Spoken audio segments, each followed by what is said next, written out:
Suatu ketika, Baginda Raja Harun Ar-Rasyid menantang Abu Nawas dalam suatu perlombaan. Ajang lomba itu adalah tenda siapa yang paling ramai dan paling banyak dikunjungi oleh pengunjung, maka dialah yang menang. Mengapa menantang Abu Nawas untuk perlombaan tersebut? Bisa jadi, Baginda Raja Harun Ar-Rasyid sangat senang dengan kecerdikan Abu Nawas dalam menyelesaikan tantangan. Singkat cerita, tantangan itu pun disetujui oleh Abu Nawas. Tepat di alun-alun kerajaan dan waktu pun sudah ditentukan. Aturannya adalah, tenda siapa yang paling ramai dikunjungi orang, mulai pukul 12 siang hingga pukul 24 malam. Bukan hal yang sangat sulit bagi Baginda Raja untuk membuat tendanya ramai dikunjungi orang-orang. Sejak dimulainya perlombaan, tenda Baginda Raja sudah ramai dikunjungi para warga. Bagaimana tidak? Selain tenda Baginda Raja besar, di dalam tenda juga disediakan hiburan serta aneka makanan dan minuman. Siapapun yang datang ke tenda tersebut sudah pasti terhibur dan konsumsinya tercukupi. Berbeda dengan tenda milik Abu Nawas. Selain tendanya kecil tidak sebesar milik Baginda Raja, di tempat itu juga tidak ada hiburan apalagi makanan. Namun Abu Nawas terlihat tenang sembari duduk-duduk di dalam tenda tersebut.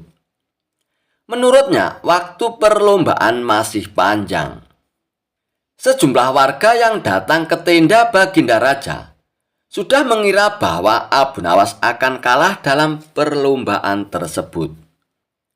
Terlebih lagi, semakin malam jumlah warga yang mendatangi tenda Baginda Raja semakin banyak dan semakin banyak. Abu Nawas pun masih terlihat duduk-duduk santai dan tenang. Nyaris tidak ada upaya apapun agar tendanya ramai dikunjungi warga. Hingga sekitar pukul 23 atau jam 11 malam, Abu Nawas pun baru beraksi. Tenda milik Abu Nawas tiba-tiba terbakar. Apinya membakar tenda tersebut menjulang ke angkasa. Kontan saja, warga yang hadir di tenda Baginda Raja pun berteriak, "Tenda Abu Nawas terbakar! Tenda Abu Nawas terbakar!" teriak para warga. Warga yang penasaran semburat keluar dari tenda Baginda Raja. Ada yang penasaran dan datang melihat hingga ada yang membawa air untuk memadamkan api. Tak ketinggalan, Baginda Raja pun ikut mendatangi tenda Abu Nawas. Nah, pas pukul 12 malam, semua orang yang ada di tenda Baginda Raja pun berpindah ke lokasi tenda Abu Nawas yang kebakaran. Tak ketinggalan, Baginda Raja pun datang ke lokasi.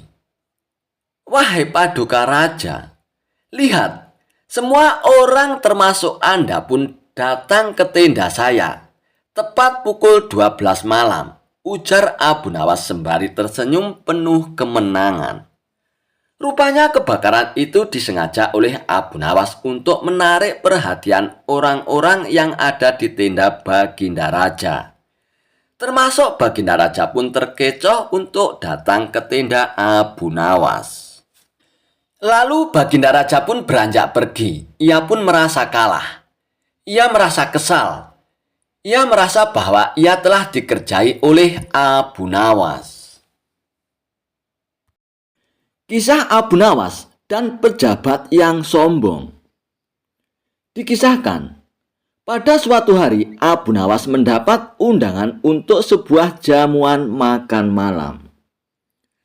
Dalam undangan tersebut, Abu Nawas juga diminta mengisi tausiah agama. Abu Nawas pun datang pada jamuan makan malam itu untuk menghormati tuan rumah. Namun karena datang lebih awal, Abu Nawas mendapat tempat duduk di paling depan. Dan duduk di kursi itu, seakan-akan Abu Nawas menjadi orang yang terhormat. Beberapa saat kemudian, Para undangan pun mulai berdatangan dan disusul oleh para pejabat kerajaan. Pejabat kerajaan itu pun terkejut karena di kursi paling depan diduduki oleh Abu Nawas. Melihat hal itu, pejabat itu pun langsung protes kepada panitia makan malam. "Hai Tuan, kenapa saya sebagai pejabat kerajaan yang terhormat mendapat tempat duduk di belakang? Dan justru Abu Nawas ada di depan," protes pejabat itu. "Maaf Tuan, seharusnya Tuan langsung bertanya kepada Abu Nawas," jawab panitia makan malam tersebut. Lalu pejabat itu pun berjalan ke depan menghampiri Abu Nawas dan berbisik, "Wahai Abu Nawas, engkau tidak pantas duduk di kursi depan ini. Karena yang pantas duduk di kursi ini adalah diriku, karena sebagai pejabat kerajaan." Mendapat teguran sombong itu, Abu Nawas pun mulai bicara dan kemudian terjadilah perdebatan yang menghebohkan orang-orang yang hadir di jamuan makan malam tersebut. "Wahai saudara pejabat yang terhormat, Anda tidaklah lebih baik dari seorang pesulap," kata Abu Nawas. "Wah, tidak bisa begitu Abu Nawas. Saya adalah pejabat kerajaan, bukan pesulap," cetus pejabat dengan tegang. "Sekalipun saya pesulap, ketika naik panggung saya bisa bertindak sesuai janji. Saat saya berjanji mengubah sapu tangan menjadi kelinci, maka bim salah bim, sapu tangan itu benar-benar berubah menjadi kelinci," ujar Abu Nawas. "Maksudmu bagaimana Abu Nawas? Dan apa hubungannya semua itu?" tanya pejabat itu kepada Abu Nawas. "Anda saya katakan sebagai pesulap yang gagal karena Anda tidak bisa mengubah semua itu. Lihatlah ketika naik panggung, Anda berjanji merubah nasib rakyat kecil menjadi lebih baik. Tapi setelah terpilih, keadaan rakyat kecil sama saja seperti sebelum Anda terpilih menduduki jabatan itu," terang Abu Nawas. Mendapat pernyataan demikian, pejabat itu pun terdiam dan merasa malu.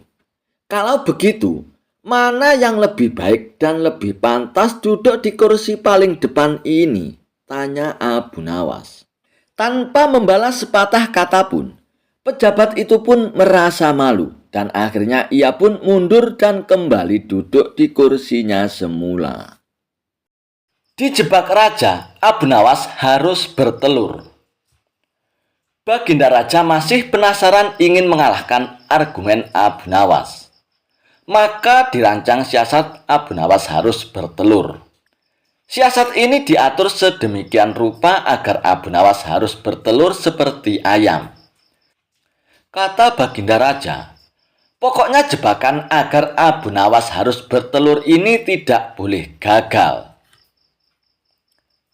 Baginda sudah sangat yakin siasatnya kali ini akan berhasil.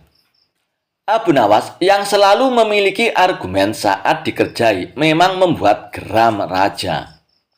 Raja ingin sekali sosok Abu Nawas ini bisa dipermalukan. Baginda Raja memiliki kebiasaan setiap akhir pekan berendam di kolam air hangat. Para menterinya selalu menemani di kolam rendam sambil berdiskusi ringan. Ide menjebak Abu Nawas harus bertelur juga saat Baginda Raja berendam di air hangat ini. Kata Baginda Raja, "Akhir pekan nanti, kita akan mengundang Abu Nawas turut berendam bersama. Nanti kalian semua datang lebih awal. Siapkan telur ayam di dalam kolam," kata Baginda Raja. "Nanti saya akan perintahkan semua yang bersama kita di kolam rendam harus bisa bertelur. Bagi yang tidak bisa akan dihukum." Begitu Baginda Raja mengatur siasatnya. Para menteri pun tertawa mendengar siasat Baginda Raja. Mereka semua sudah membayangkan bagaimana Abu Nawas harus bertelur dan gagal. Baginda Raja akan memberinya hukuman, maka label Abu Nawas cerdas akan langsung ambiar. Begitu pikiran para menteri dan Baginda Raja. Tibalah akhir pekan yang direncanakan. Abu Nawas tanpa curiga datang memenuhi undangan Baginda Raja. Seperti yang sudah direncanakan, para menteri dan Baginda Raja sudah datang lebih dulu mempersiapkan telur dan menaruhnya di dalam kolam rendam air hangat. Setelah semua berkumpul, Baginda Raja memberikan pengumuman. Sekarang ini aku perintahkan semua yang ikut berendam di kolam air hangat harus bisa bertelur, kata Baginda Raja. Abu Nawas pun tersentak mendengar pengumuman Baginda Raja. Dia pun mulai mencium gelagat yang tidak beres. Baginda Raja pun melanjutkan, jika ada di antara kita yang tidak bisa bertelur, akan diberi hukuman. Para menteri yang hadir tidak ada yang membantah. Mereka serempak menjawab, baiklah Paduka, kami akan laksanakan. Abu Nawas pun makin yakin ada muslihat buruk. Dirinya sudah masuk jebakan Baginda Raja. Menurut akal sehat batin Abu Nawas, mana ada manusia yang bisa bertelur. Tetapi karena Baginda Raja yang bertitah, tentu tidak bisa dibantah. Abu Nawas berpikir sangat keras untuk lolos dari jebakan ini. Sementara para menteri satu persatu masuk ke dalam kolam rendam air hangat. Mereka menyelam agak lama dan muncul ke permukaan dengan membawa telur. Paduka, kami sudah laksanakan titah Paduka. Kini kami sudah bertelur, lapor para menteri itu satu persatu. Baginda melirik ke arah Abu Nawas yang kebingungan. Wajah Abu Nawas tampak pucat pasi. Melihat itu, Baginda pun senang sekali. Kemudian Baginda Raja pun turun ke kolam rendam air hangat itu. Menyelam sesaat kemudian muncul dengan membawa telur. Hai Abu Nawas, semua sudah bisa bertelur. Sekarang giliranmu Abu Nawas. Harus bertelur. Ayo, atau kamu akan aku beri hukuman nanti, teriak Baginda Raja. Abu Nawas pun perlahan masuk ke dalam kolam air hangat itu. Dia belum menyelam, hanya memainkan air saja, membasahi dadanya. Abu Nawas sedang berpikir memecahkan jebakan Baginda Raja ini, terutama agar selamat dari hukuman. Dan akhirnya Abu Nawas pun menyelam sambil terus berpikir. Agak lama ia menyelam sampai mulai sesak dan memutuskan muncul ke permukaan. Begitu Abu Nawas muncul ke permukaan kolam, semua tertawa senang sekali. Kali ini Abu Nawas kena pedaya. Selain itu, julukan orang cerdik yang selalu ada jawaban kalau ditantang Baginda Raja akan ambyar ataupun hancur. Muslihat Baginda Raja akan membuat Abu Nawas dihukum karena gagal bertelur.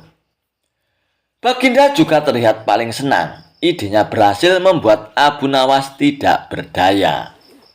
Abu Nawas, mana telurmu? Teriak Baginda Raja tidak sabar. Abu Nawas tiba-tiba berlaku aneh. Tangannya dikepak-kepakkan seperti ayam. Lalu dia berkokok meniru ayam jantan. Kukuruyuk, kukuruyuk, kukuruyuk.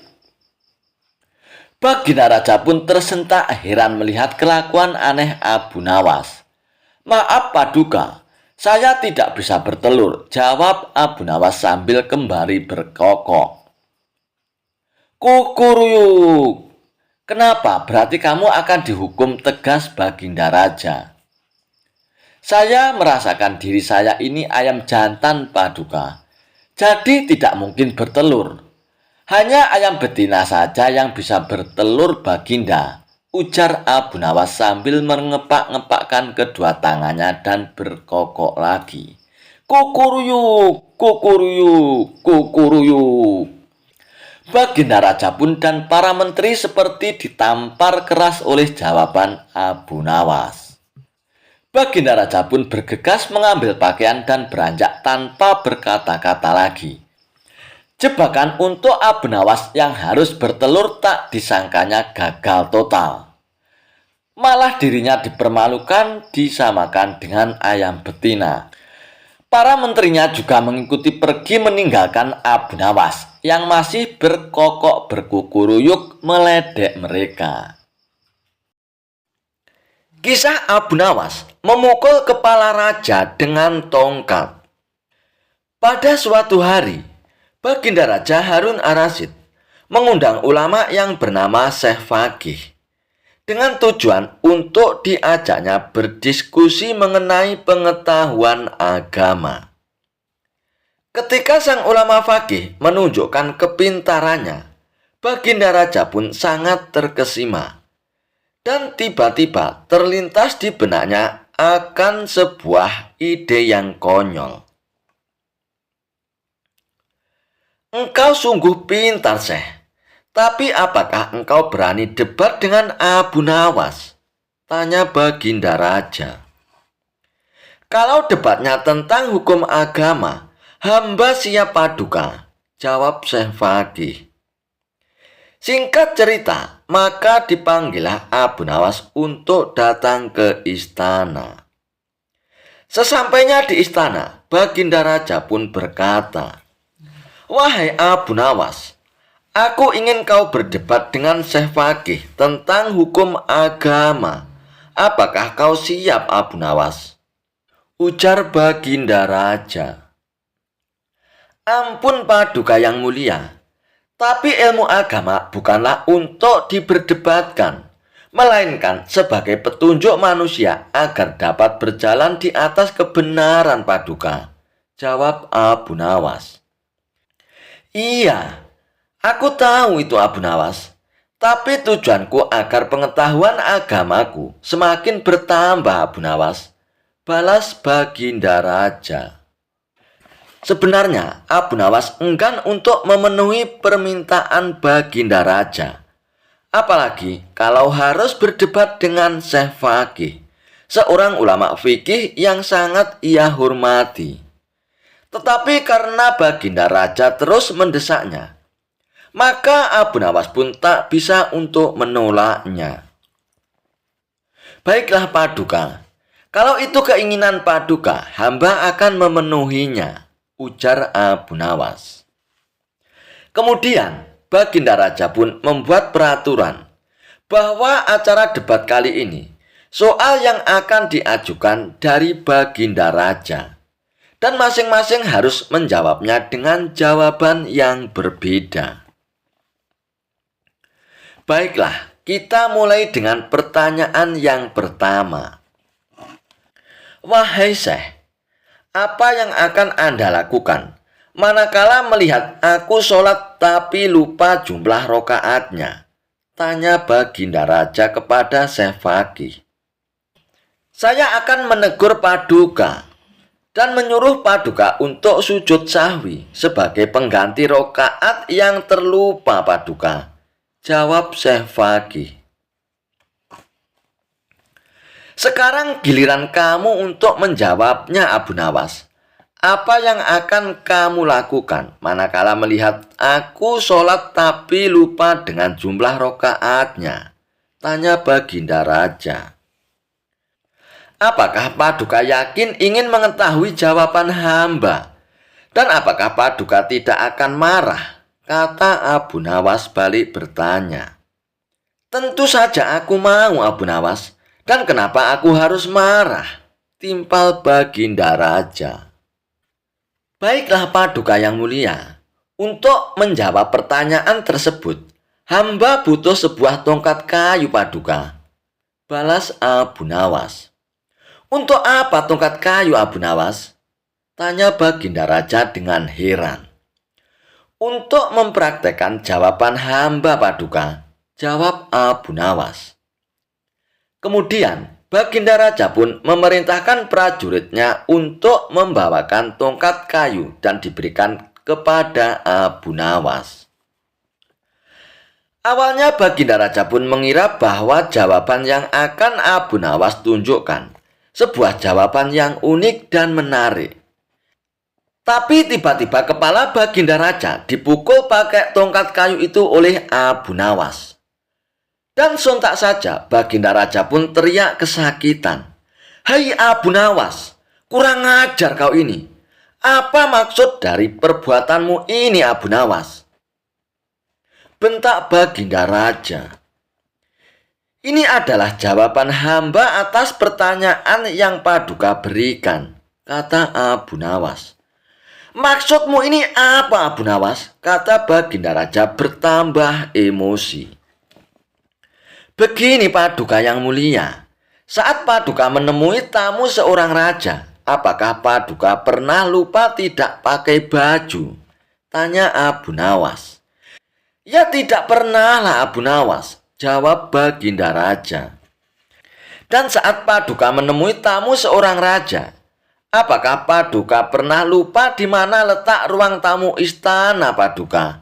tanya Abu Nawas. "Itu juga tidak pernah Abu Nawas," jawab Baginda Raja. "Paduka yang mulia, menghadapi sesama manusia saja, Paduka tidak pernah lupa apa dan bagaimana yang akan Paduka lakukan. Tapi kepada Tuhan yang menciptakan Paduka, kenapa Paduka sampai lupa jumlah rokaatnya? Bukankah itu sangat keterlaluan Paduka? Sedangkan Paduka masih gagah dan perkasa, dan usia Paduka juga belum tua dan pikun. Dan jawaban yang pantas adalah memukul pakai tongkat kayu ini Paduka," jelas Abu Nawas. Mendengar penjelasan Abu Nawas, Baginda Raja pun hanya terdiam. "Tapi kan tidak harus dipukul Abu Nawas, bisa dengan cara yang santun," ujar Baginda Raja. "Wahai Paduka yang mulia, seumpama hamba lupa dengan jawaban pertanyaan Paduka, apa yang akan Paduka lakukan terhadap hamba?" tanya Abu Nawas. "Tentu saja aku akan menghukummu Abu Nawas karena kau tidak bisa menjawabnya," balas Baginda Raja. Nah, itulah perumpamaan atas jawaban hamba Paduka. Tak perlu menegurnya dengan santun, langsung saja pukul pakai tongkat. Timpal Abu Nawas tidak mau kalah.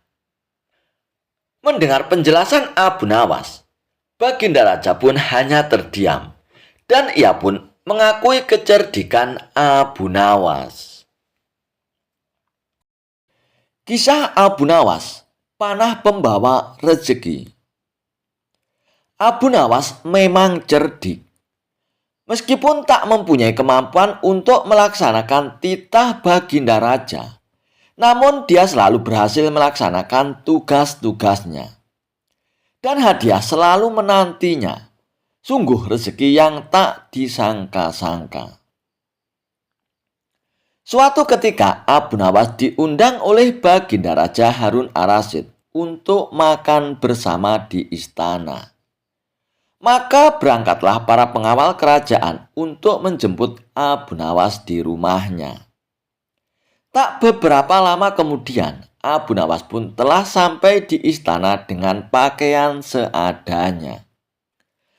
Abu Nawas pun langsung diajak berbincang-bincang oleh Baginda Raja di pendopo kerajaan, dengan berbagai jamuan makanan lengkap dengan minuman yang mewah. Melihat begitu banyaknya makanan, Abu Nawas pun sangat lahap menyantap makanan yang dihidangkan kepadanya. Sementara itu, Baginda Raja masih meneruskan perbincangannya dengan Abu Nawas tentang kekuasaannya. Baginda Raja Harun Ar-Rasyid bercerita kepada Abu Nawas terkait dengan luasnya wilayah yang telah dipimpinnya. Namun Abu Nawas nampaknya tidak menggubris. Malah dia sibuk dengan makanan yang tersaji di hadapannya. Tak lama kemudian, Baginda Raja pun mulai melontarkan berbagai pertanyaan kepada Abu Nawas. "Hai Abu Nawas, Kalau setiap benda ada harganya, berapakah harga diriku ini, Abu Nawas? Tanya Baginda Raja. Abu Nawas yang masih dalam kondisi kekenyangan setelah makan makanan tersebut. Ia pun menjawab sekenanya tanpa berpikir panjang. Hamba kira mungkin sekitar 100 dinar Paduka, jawab Abu Nawas. Keterlaluan sekali engkau ini, Abu Nawas. Harga sabukku saja 100 dinar, bentak Baginda Raja. Tepat sekali Paduka.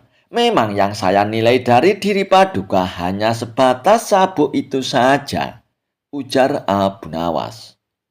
Karena tak ingin lagi dipermalukan oleh Abu Nawas karena kecerdikannya. Kali ini Baginda Raja pun tidak mau lagi mengambil resiko dengan beradu pendapat dengan Abu Nawas. Oleh karena itu, Abu Nawas pun diajak oleh Baginda Raja menuju ke tengah-tengah prajuritnya yang merupakan ahli bela diri dan ketangkasan memanah. Ayo Abu Nawas, di hadapan para prajuritku ini, tunjukkanlah kemampuan memanahmu. Panahlah sekali ini saja. Kalau panahmu dapat mengenai sasaran, maka hadiah akan menantimu. Namun jika gagal, engkau akan aku penjarakan, titah Baginda Raja. Abu Nawas pun bergegas mengambil busur dan anak panah. Dengan memantapkan hati, Abu Nawas pun membidik sasaran dan mulai memanah. Namun panahnya meleset dari sasaran. Dari pengamatan saya, ini adalah gaya memanah para makelar tanah Paduka, ujar Abu Nawas untuk menutupi kelemahannya. Sesaat kemudian, Abu Nawas pun mencabut anak panah lagi, dan ia pun membidik sasaran. Lagi-lagi anak panah yang dibidikkan itu melesat terlalu jauh dari sasaran. Kalau ini Paduka, ini adalah gaya juragan buah kalau sedang memanah Paduka, ujar Abu Nawas lagi untuk menutupi kelemahannya yang kedua. Dan untuk ketiga kalinya, Abu Nawas pun kembali mencabut anak panah dan mulai membidiknya. Namun kali ini kebetulan anak panah yang dibidikkan tersebut tepat mengenai sasaran. Nah, inilah Paduka. Ini baru gaya Abu Nawas kalau sedang memanah. Saya pun menunggu hadiah yang Paduka janjikan, ujar Abu Nawas dengan gembira. Dengan tak bisa menyembunyikan tawanya, Paduka Raja pun lantas memberikan hadiah kepada Abu Nawas. Dengan kecerdikannya bermain kata-kata dan yang masuk logika, akhirnya Abu Nawas pun mendapat hadiah dari Baginda Raja. Dan dia pun langsung mohon diri untuk pulang, karena tak sabar untuk memberikan hadiah itu kepada istrinya. Pada suatu waktu, Abu Nawas dipanggil oleh Baginda Raja Harun ar-Rasyid untuk datang ke istana. Baginda Raja ingin menguji kecerdasan Abu Nawas perihal kemampuannya dalam ilmu ceramah. Wahai Abu Nawas, mulai Jumat depan, kamu yang bertugas untuk berkhotbah Abu Nawas, titah Baginda Raja. Waduh, tapi saya kan penyair Paduka. Saya bukan. Kenapa Abu Nawas? Kamu mau menolak perintahku ya? Bukan begitu Paduka yang mulia. Tapi ada apa dengan khotib yang biasanya berkhotbah? Tapi aku mau mendengar khotbah darimu Abu Nawas. Memangnya tidak boleh ya? Tapi apalagi Abu Nawas? Pokoknya kamu harus berkhotbah dan saat berkhotbah tidak boleh ada jamaah yang tertidur karena mendengar khotbah darimu Abu Nawas, ujar Baginda Raja. Baiklah Paduka yang mulia.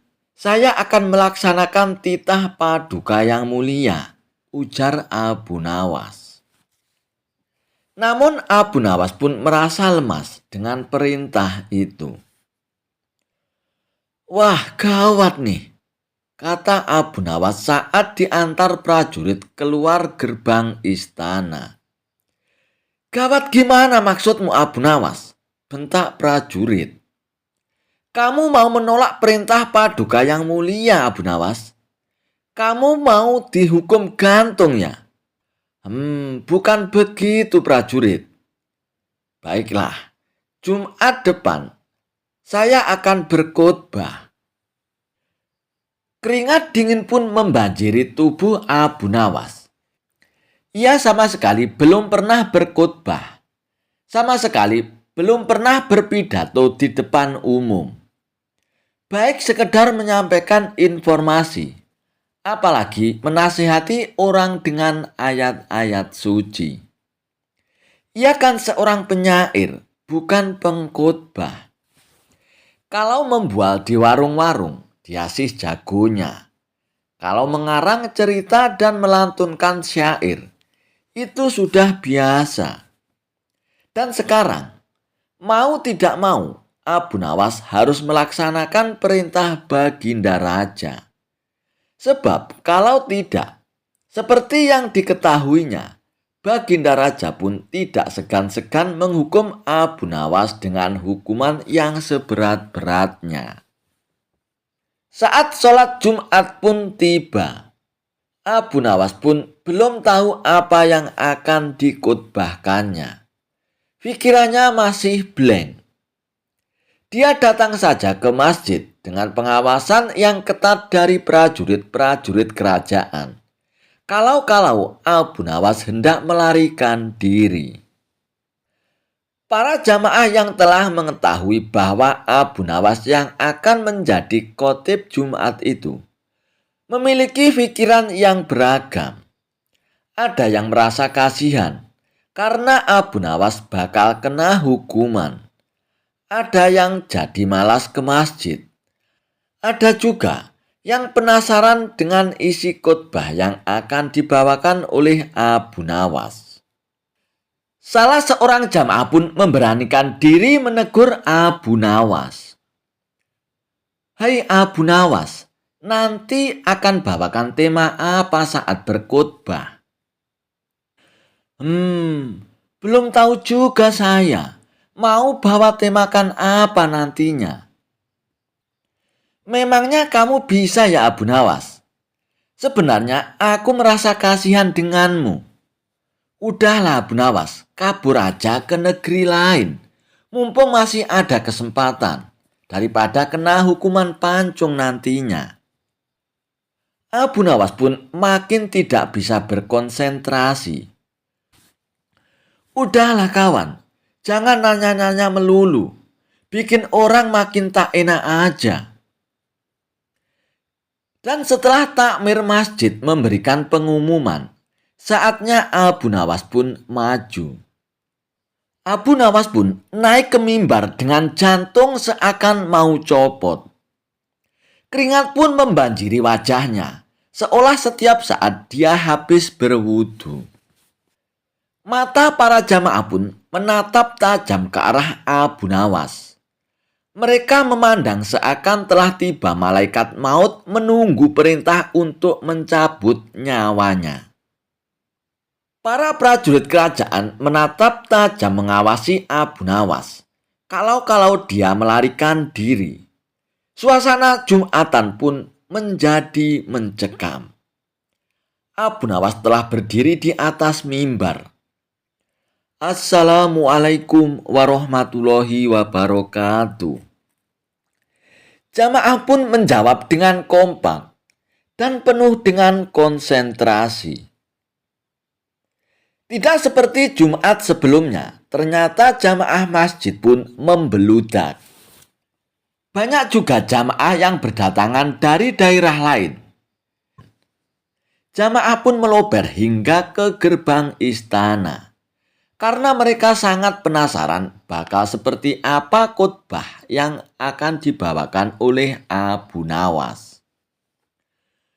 Muadzin pun melantunkan azan. Dan di saat inilah Abu Nawas mendapatkan sebuah ide yang cemerlang tentang materi khotbahnya. Dan setelah mengucapkan pujian-pujian kepada Allah Subhanahu wa Ta'ala dan sholawat atas Nabi, Abu Nawas pun melanjutkan khotbahnya. Saudara-saudara sekalian, hadirin sidang Jumat yang dimuliakan Allah. Pada Jumat kali ini, apakah para hadirin tahu apa yang akan saya sampaikan? Jamaah pun kompak mengatakan tidak tahu. Abu Nawas pun menggebrak mimbar. Kok tidak tahu? Jamaah pun tercengang, begitu pula dengan Baginda Raja. Prajurit kerajaan pun semakin bersiaga. Jadi untuk apa khotib berdiri di sini kalau tidak ada yang tahu? Percuma saja dan sia-sia, tidak akan ada gunanya, lanjut Abu Nawas. Abu Nawas pun kemudian melanjutkan ceramahnya dengan penjelasan tentang kebodohan umat yang serba tidak tahu.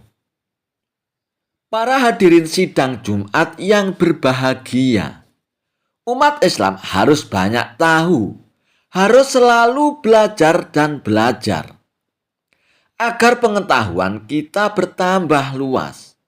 Wahyu yang pertama turun adalah Iqra atau bacalah. Ini adalah perintah agar kita banyak belajar. Dan Abu Nawas pun makin bersemangat di atas mimbarnya. Dia memotivasi umat agar tidak menjadi umat yang bodoh. Untuk apa pengetahuan? Dia membukakan cakrawala kepada para jamaah. Dan para jamaah pun mendengarkan dengan antusias. Baginda Raja pun sangat senang dengan kondisi ini.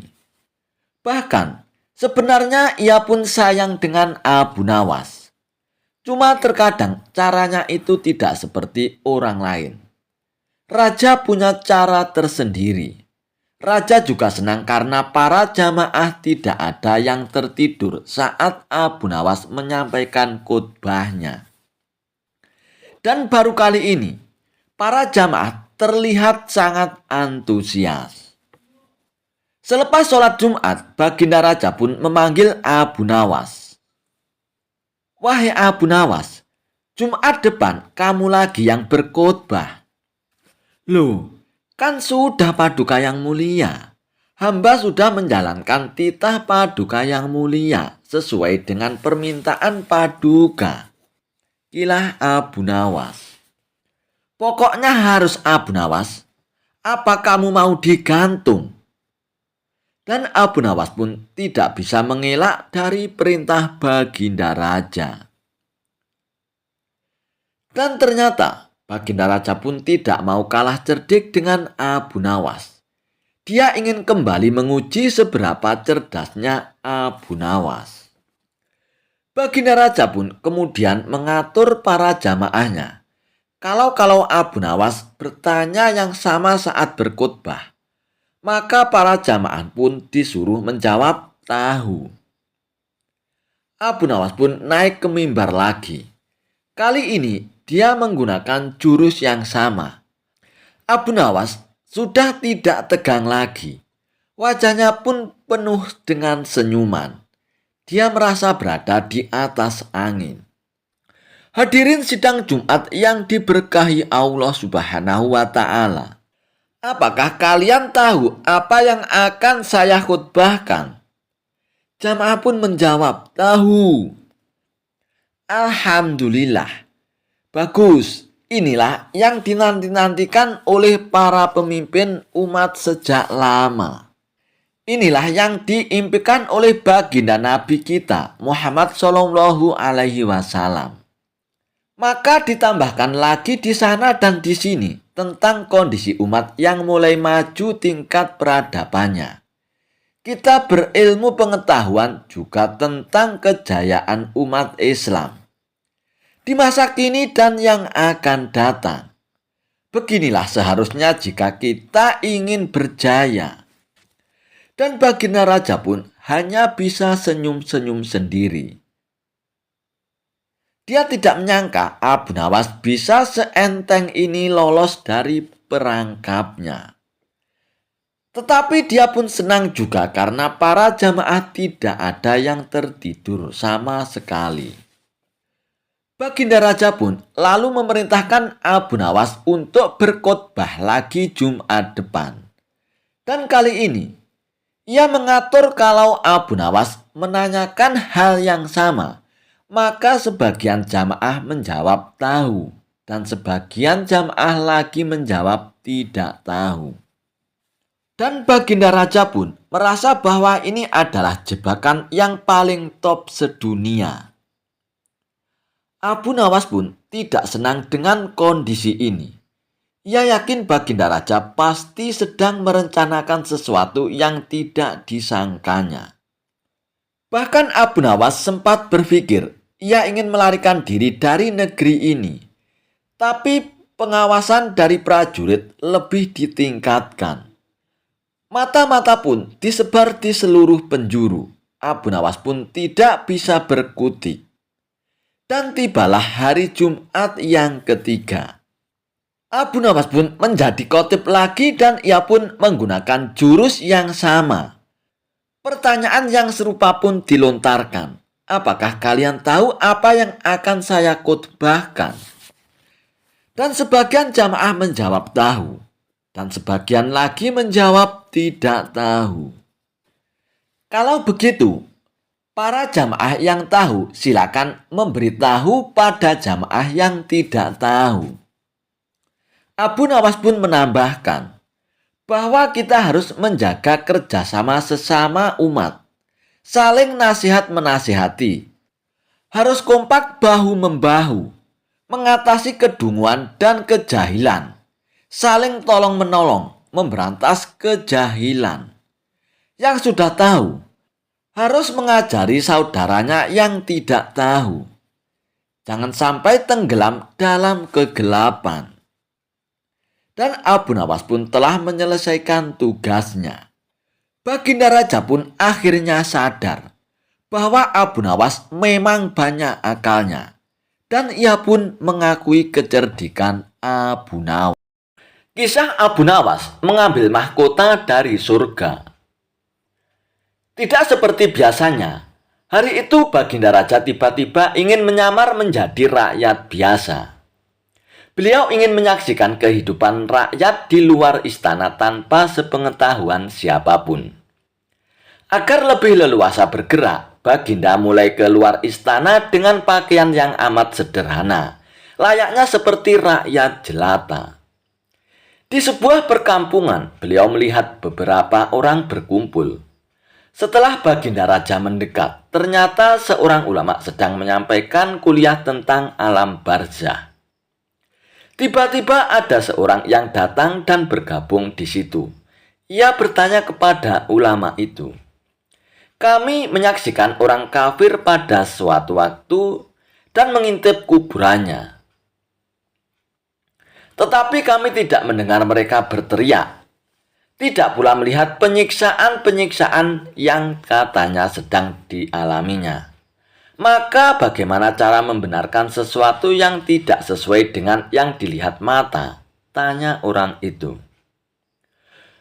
Ulama itu berpikir sejenak, kemudian ia pun berkata, "Untuk mengetahui yang demikian itu harus dengan panca indera yang lain. Ingatkah kamu dengan orang-orang yang sedang tidur? Dia kadangkala bermimpi dalam tidurnya digigit ular, diganggu dan sebagainya. Ia juga merasakan sakit dan takut ketika itu, bahkan memekik dan keringat bercucuran pada keningnya. Dan ia pun merasakan hal semacam itu, seperti ketika mereka tidak tidur. Sedangkan engkau yang duduk di dekatnya menyaksikan keadaan seolah-olah tidak ada apa-apa. Padahal apa yang dilihat serta dialaminya adalah dikelilingi ular-ular. Maka jika masalah mimpi yang remeh saja sudah tidak mampu mata lahir melihatnya, Mungkinkah engkau bisa melihat apa yang terjadi di alam barzah? Jelas sang ulama. Baginda Raja pun terkesan dengan penjelasan ulama itu. Dan Baginda pun masih ikut mendengarkan kuliah tersebut. Kini ulama itu melanjutkan kuliahnya tentang alam akhirat. Dan dikatakan bahwa di surga tersedia hal-hal yang amat disukai nafsu, termasuk benda-benda. Salah satunya benda-benda itu adalah mahkota yang amat luar biasa indahnya. Tak ada yang lebih indah dari barang-barang di surga karena barang-barang itu tercipta dari cahaya. Saking indahnya, maka satu mahkota jauh lebih bagus dari dunia dan isinya. Baginda Raja pun makin terkesan. Lalu beliau pun pulang kembali ke istana. Sesampainya di istana, Baginda Raja sudah tidak sabar lagi ingin menguji kemampuan Abu Nawas. Akhirnya, Baginda Raja pun memerintahkan menterinya untuk memanggil Abu Nawas menghadapnya. Setelah Abu Nawas menghadap Baginda Raja pun bertitah, "Aku menginginkan engkau sekarang juga berangkat ke surga, Abu Nawas. Kemudian bawakan aku sebuah mahkota surga yang katanya tercipta dari cahaya itu. Apa engkau sanggup, Abu Nawas?" "Sanggup, Paduka yang mulia," kata Abu Nawas langsung menyanggupi tugas yang mustahil dilaksanakan itu. Tetapi Baginda Raja harus menyanggupi pula satu syarat yang akan hamba ajukan, kata Abu Nawas dengan percaya diri. "Sebutkan syarat itu, Abu Nawas," kata Baginda Raja. "Hamba mohon Baginda Raja menyediakan pintunya agar hamba bisa memasukinya," kata Abu Nawas. "Pintu apa itu, Abu Nawas?" tanya Baginda Raja belum mengerti. "Pintu alam akhirat, Paduka yang mulia," jawab Abu Nawas. "Apa itu, Abu Nawas?" tanya Baginda Raja ingin tahu. "Kiamat, wahai Paduka yang mulia. Masing-masing alam mempunyai pintu. Pintu alam dunia adalah liang peranakan ibu. Pintu alam barzah adalah kematian.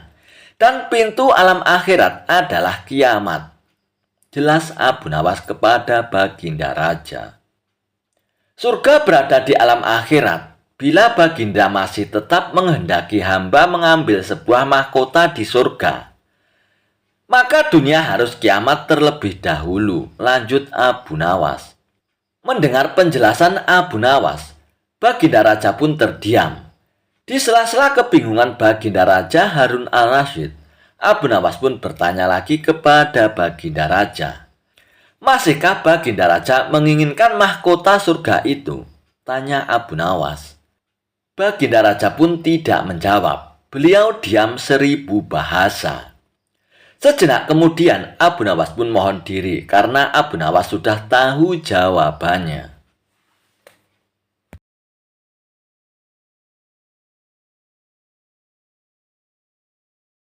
Kisah Abu Nawas memenangkan sayembara mengerikan dan menjadi raja di negeri seberang. Inilah kisah Abu Nawas menjadi raja di negeri seberang. Ceritanya berawal ketika di negeri seberang terdapat sebuah kerajaan yang aman, adil, makmur, dan sentosa. Karena dipimpin oleh raja yang bijaksana. Sang raja sudah memimpin sejak usia muda hingga sekarang di masa tua belum pernah digantikan oleh siapapun. Dan rakyatnya tidak pernah keberatan karena raja memerintah dengan adil. Suatu hari, raja merasa jenuh. Ia ingin beristirahat menjadi seorang raja selama setahun. Namun uniknya, tidak menyerahkan posisi raja kepada anak keturunannya, tetapi malah mengadakan sayembara untuk mencari sosok yang pantas menjadi raja. Maka disebarlah pengumuman ke seluruh negeri. Siapapun boleh menjadi raja, mulai rakyat jelata sampai kaum bangsawan. Akan tetapi, ada 2 syarat yang harus dijalani. Syarat pertama adalah dia akan dijadikan raja selama setahun. Dan syarat yang kedua, setelah menjadi raja selama setahun, maka harus diasingkan di sebuah hutan belantara yang dihuni ribuan hewan buas. Syarat pertama tentu saja bukan masalah besar, justru merupakan suatu keberuntungan. Akan tetapi, syarat kedua membuat orang-orang yang berhasrat menjadi raja akan berpikir dua kali karena semua orang tahu seperti apa hutan belantara yang penuh binatang buas. Karena itulah sayembara tersebut belum ada yang berani mengajukan diri menjadi raja. Akhirnya, datang seorang pemuda yang menyatakan kesanggupannya menjadi raja dan menerima dua syarat tersebut. Pemuda ini sebenarnya adalah pemuda biasa yang ingin merasakan bagaimana nikmatnya menjadi seorang raja. Karena selama ini ia hanya hidup pas-pasan saja. Maka pemuda itu diangkatlah menjadi seorang raja mulai saat itu. Dan ia pun mendapatkan pelayanan layaknya seorang raja. Harta berlimpah, wanita cantik, makanan dan minuman enak, serta fasilitas istimewa lainnya.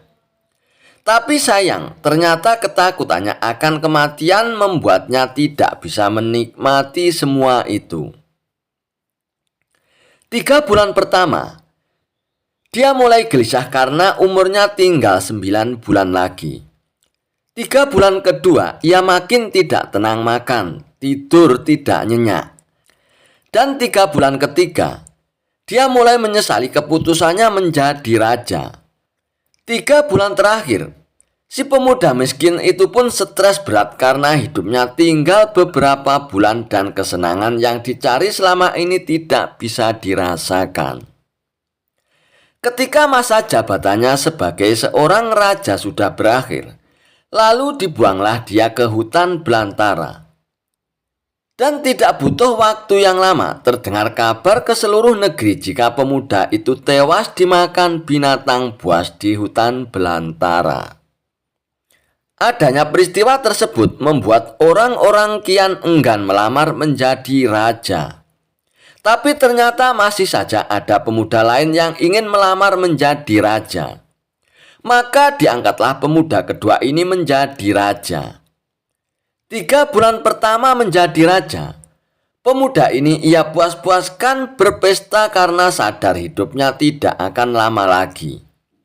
3 bulan kedua dan berikutnya hari-harinya ia habiskan dengan foya-foya dan pesta pora. Bulan pun berganti bulan, pestanya makin gila-gilaan. Ia sudah tidak peduli lagi pada apapun. Ia hanya ingin bersenang-senang sebelum mati. Dan setelah jabatannya sebagai seorang raja berakhir, lalu dibuanglah ia ke hutan belantara. Tidak beberapa lama kemudian, terdengarlah kabar bahwa si pemuda kedua itu pun tewas diterkam singa di hutan belantara. Tubuhnya dicabik-cabik dan jadi rebutan para singa yang buas. Peristiwa ini membuat banyak orang melupakan mimpi menjadi raja. Mereka masih penasaran apakah masih ada orang yang cukup bodoh untuk melamar menjadi raja. Suatu hari, Abu Nawas mampir ke negeri tersebut dengan tujuan menemui sahabat lamanya yang kebetulan merupakan penduduk di sana. Sesampainya di negeri itu, dengan penuh kehangatan Abu Nawas disambut temannya. Mereka berdua saling melepas kangen satu sama lain. Di sela-sela obrolannya, Abu Nawas merasa iba dengan kondisi sahabatnya itu. Ia kini hidupnya miskin, tinggal di gubuk kecil yang riot dan hanya seorang diri. "Mana istrimu, kawan?" tanya Abu Nawas. "Semenjak aku jatuh miskin, ia pergi meninggalkanku, Abu Nawas," jawab sang sahabat. "Ya sudah, yang sabar ya kawan. Yang penting kamu jangan tinggalkan sholat.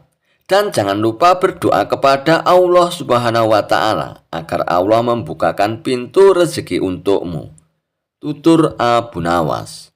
Alhamdulillah Abu Nawas, aku tidak pernah tinggalkan sholat. Bahkan aku sekarang rajin berpuasa sunnah Abu Nawas, balas sahabatnya. Oh iya kawan, ngomong-ngomong mana nih makanannya? Dari tadi kok belum keluar juga, celetuk Abu Nawas.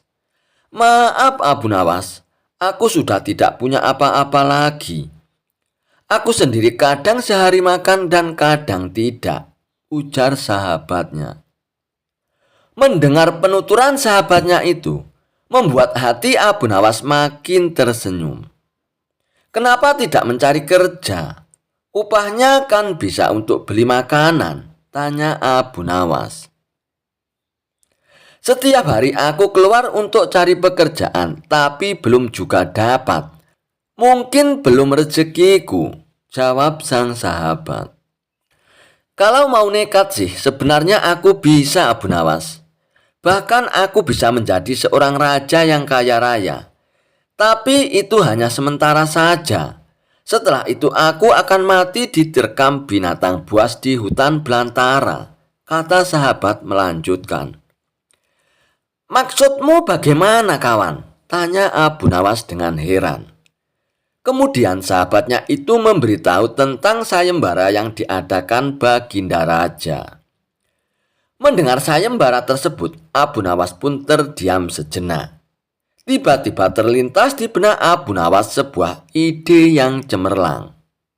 Kamu ingin hidup kaya? Aku akan membantumu kawan. Sekarang juga antarkan aku ke hadapan rajamu. Aku akan mendaftar menjadi raja, ucap Abu Nawas. Kamu gila ya Abu Nawas? Jangan Abu Nawas. Itu sama saja bunuh diri, cegah sahabatnya. Sudahlah kawan, turuti saja perkataanku, timpal Abu Nawas. Maka diantarlah Abu Nawas ke istana untuk menemui sang raja. Ada perlu apa kalian datang kemari? Tanya Baginda Raja. Maaf Tuan Raja, hamba Abu Nawas dari negeri seberang, ingin mendaftar menjadi raja. Itu pun kalau Tuan Raja mengizinkan, ucap Abu Nawas. Oh tentu saja boleh. Siapapun dipersilakan menjadi raja. Tapi ada 2 syarat yang harus dijalani, ujar Baginda Raja. Hamba siap paduka yang mulia, tapi hamba minta satu permintaan. Izinkan sahabat hamba ini menjadi pengawal pribadi hamba, kata Abu Nawas sambil menunjuk sahabatnya yang berdiri di sampingnya. Oh silakan saja. Saat menjadi raja selama setahun, kau berhak atas segala sesuatunya, termasuk mengatur semua prajurit kerajaan beserta para menteri. Tapi ketika masamu menjadi raja berakhir, sahabatmu juga harus ikut kau dibuang ke hutan belantara, timpal Baginda Raja. Sahabat Abu Nawas pun kaget dan sempat menolak dijadikan pengawal pribadinya. Namun akhirnya Abu Nawas berhasil membujuknya. Mendengar ada yang melamar menjadi raja lagi membuat masyarakat pun penasaran. Sebagian mentertawakan kebodohan tersebut, sementara yang lain merasa iba dan kasihan. Abu Nawas pun akhirnya diangkat menjadi raja dan diberi segala kemewahan serta fasilitas layaknya seorang raja. Ternyata berbeda dengan 2 pemuda sebelumnya, Abu Nawas tidak berpesta pora dan foya-foya. Namun ia membuat beberapa tindakan selama menjadi seorang raja. 3 bulan pertama, Abu Nawas memerintahkan ribuan prajuritnya untuk membabat habis hutan belantara dan memindahkan semua binatang buas ke tempat lain. Sebagai seorang raja, tentu perintahnya harus dipatuhi. Setelah 3 bulan berlalu, hutan belantara tempat ia akan dibuang kini menjadi tanah kosong yang siap dihuni. 3 bulan kedua, Abu Nawas pun memerintahkan para arsitek agar membuat istana megah untuk dirinya. Tentunya dengan uang kerajaan yang dikuasainya. Abu Nawas bisa membangun apa saja termasuk membangun istana di tanah yang dulunya ada hutan belantara. Dan dalam jangka waktu 3 bulan, maka berdirilah istana megah dan kokoh. 3 bulan ketiga, Abu Nawas memerintahkan para prajuritnya membawakan harta dan perabotan dikirim ke istana yang baru saja dibangun. Dan 3 bulan terakhir, Abu Nawas menawarkan kepada masyarakat siapa saja yang mau pindah ke wilayah istana tersebut akan dibuatkan rumah dan diberi modal uang untuk berdagang. Dan kesempatan tersebut tidak disia-siakan oleh para warga. Ratusan orang pun mendaftarkan diri untuk pindah ke sekitar istana Abu Nawas. Selama 3 bulan terakhir, tempat yang tadinya hutan belantara kini berubah menjadi pemukiman penduduk. Bahkan di sana Abu Nawas mempunyai istana dengan dipenuhi harta kekayaan. Maka berakhirlah masa jabatan Abu Nawas sebagai seorang raja. Sesuai perjanjian, Abu Nawas dan sahabatnya dibuang ke hutan belantara yang kini sudah menjadi pemukiman penduduk. Sesampainya di sana, Abu Nawas dan sahabatnya memasuki istana barunya. Ini semua untukmu, kawan. Kau sekarang sudah menjadi orang kaya raya, tapi jangan lupa bersedekah, tutur Abu Nawas. Sahabat Abu Nawas pun terkejut bukan main. Ia pun langsung merangkul Abu Nawas dan mengucapkan terima kasih kepada Abu Nawas. Kisah Abu Nawas memenangkan sayembara menghatamkan Al-Quran. Kisah Abu Nawas ini bermula ketika suatu hari Baginda Raja sedang merayakan pesta besar-besaran untuk menyambut hari jadi kota Baghdad. Pesta tersebut dirayakan bersama-sama oleh orang kaya ataupun rakyat biasa. Para pejabat istana pun membaur menjadi satu, tanpa melihat status sosial mereka masing-masing. Gegap gempita pesta pun dirasakan oleh seluruh masyarakat. Mereka makan dan duduk di tempat yang sama tanpa pandang bulu. Di tengah-tengah ramainya acara, Baginda Raja pun berkata di hadapan orang-orang, "Wahai saudara-saudaraku, di hari yang membahagiakan ini, aku ingin menambah semangat acara kita bersama dengan mengadakan sayembara," ujar Baginda Raja. "Sayembara apa itu, Paduka?" tanya salah seorang warga.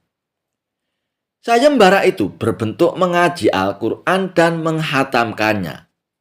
Siapa yang cepat menghatamkan Al-Quran sesuai peraturan, maka dialah yang menjadi pemenangnya. Dan sayembara ini boleh diikuti oleh berbagai kalangan. Terang Baginda Raja. Ba'da sholat Isya akan dimulai acaranya. Malam pun tiba. Para warga pun sangat antusias untuk mengikuti sayembara tersebut. Selepas sholat Isya, semua pun berkumpul di halaman istana dan langsung membaca surat Al-Baqarah sebagai pintu gerbang untuk menghatamkan Al-Quran. Tidak beberapa lama kemudian datanglah Abu Nawas.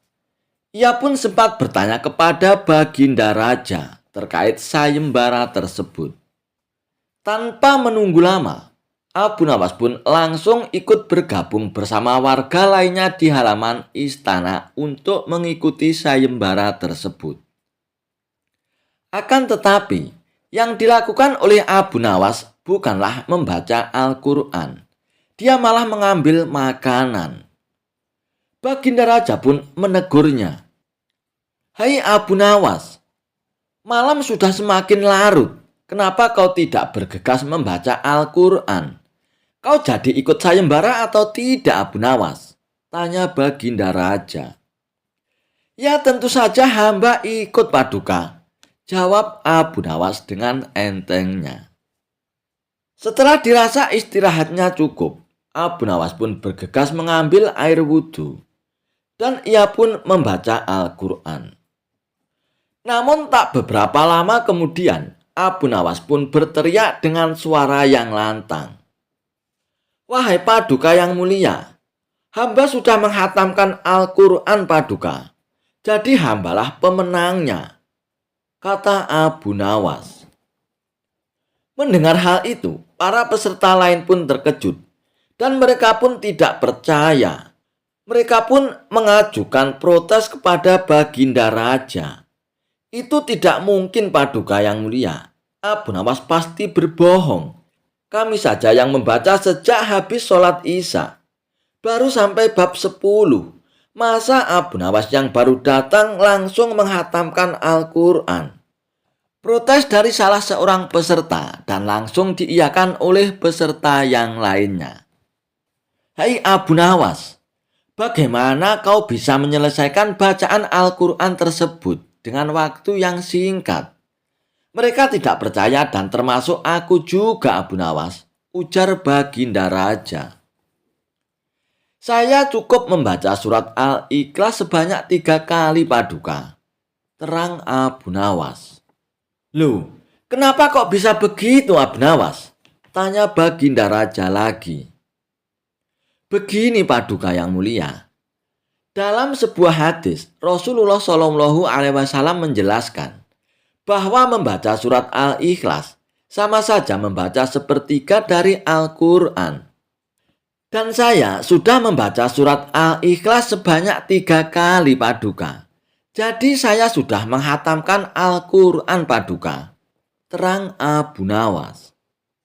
Mendengar penjelasan Abu Nawas, seluruh peserta pun hanya terdiam. Sedangkan Baginda Raja pun takjub akan pemikiran Abu Nawas yang cerdas. Sehingga sayembara itu pun dimenangkan oleh Abu Nawas. Suatu hari, Baginda Raja Harun Ar-Rasyid merasa geram dengan sikap Abu Nawas. Pasalnya, beberapa kali Abu Nawas sudah membuat dirinya malu di depan para pejabat kerajaan. Dan akhirnya muncul rasa dendam di hati Baginda Raja. Baginda Raja pun hendak membuat jebakan untuk Abu Nawas. Seperti biasanya, jika Abu Nawas gagal, maka akan mendapatkan hukuman. Baginda Raja Harun Ar-Rasyid pun akhirnya memanggil Abu Nawas untuk menghadap ke istana. Sesampainya Abu Nawas di istana, Baginda Raja pun lalu memberikan pertanyaan kepada Abu Nawas. Wahai Abu Nawas, di depan mejaku itu ada panggang ayam yang besar dan lezat. Tolong segera ambilkan untukku Abu Nawas, perintah Baginda Raja. Mendengar perintah Baginda Raja, Abu Nawas pun menjadi bingung. Karena tak biasanya ia disuruh mengambilkan makanan untuk Baginda Raja. Mungkin saja Raja ingin menjebakku. Aku harus waspada, kata Abu Nawas dalam hatinya. Lalu Abu Nawas pun menuruti perintah Baginda Raja. Ia pun mengambil panggang ayam itu untuk diberikan kepada Baginda Raja. Namun sebelum Abu Nawas memberikan panggang itu kepada Baginda Raja, Baginda Raja pun berkata, Abu Nawas, di tangan kamu itu ada sepotong panggang ayam yang lezat. Silakan dinikmati Abu Nawas, perintah Baginda Raja. Mendengar perintah Baginda Raja, Abu Nawas pun semakin kebingungan. Di tengah-tengah kebingungan Abu Nawas, tiba-tiba Baginda Raja pun berkata lagi, tapi ingat Abu Nawas, dengarkan dulu petunjuknya. Jika kamu memotong paha ayam itu, maka aku akan memotong pahamu. Dan jika kamu memotong dada ayam itu, maka aku akan memotong dadamu. Tidak hanya itu saja, jika kamu memotong dan memakan kepala ayam itu, maka aku akan memotong kepalamu. Akan tetapi, kalau kamu hanya mendiamkan saja panggang ayam itu, kamu akan aku gantung Abu Nawas, titah Baginda Raja. Mendengar titah Baginda Raja, Abu Nawas pun semakin kebingungan. Dalam kebingungannya, ia semakin yakin jika hal itu hanya akal-akalan Baginda Raja demi untuk menghukumnya. Tak cuma Abu Nawas yang merasa kebingungan, melainkan semua pejabat yang hadir di istana pun tampak kebingungan. Sekian lamanya Abu Nawas hanya membolak-balik panggang ayam itu, sambil ia memikirkan bagaimana cara agar ia lolos dari hukuman Baginda Raja. Lalu Abu Nawas pun mulai mendekatkan panggang ayam itu tepat di indera penciumannya. Melihat tingkah Abu Nawas, para pejabat yang hadir di istana pun mulai bingung dan tidak mengerti apa yang akan dilakukan oleh Abu Nawas. Dan kemudian Abu Nawas pun mencium bagian pantat panggang ayam itu. Jika saya memotong paha ayam ini, maka Baginda Raja akan memotong pahaku. Jika saya memotong dada ayam ini, maka Baginda Raja akan memotong dadaku. Dan jika saya memakan dan memotong kepala ayam ini, Baginda Raja akan memotong kepalaku. Akan tetapi, coba lihat, yang aku lakukan ini adalah mencium pantat ayam ini, kata Abu Nawas. Apa maksudmu, wahai Abu Nawas? Tanya Baginda Raja. Maksud hamba adalah kalau hamba melakukan demikian, maka Baginda juga akan membalasnya demikian kan? Saya hanya mencium pantat ayam panggang ini, maka Baginda juga harus mencium pantat ayam panggang ini pula, jelas Abu Nawas. Mendengar penjelasan Abu Nawas, sontak saja para pejabat yang hadir pun menahan tawa, tetapi ragu-ragu karena takut akan dihukum Baginda Raja. Sementara itu, raja yang mendengar ucapan Abu Nawas mulai memerah mukanya karena malu untuk kesekian kalinya. Dan untuk menutupi rasa malunya, maka Baginda Raja pun memerintahkan Abu Nawas untuk segera pulang dan membawa pergi panggang ayam itu. Wahai Abu Nawas, cepat bawa pulang panggang ayam itu. Jangan sampai aku berubah pikiran, Abu Nawas, kata Baginda Raja. Lalu dengan segera Abu Nawas pun pulang dengan membawa panggang ayam tersebut.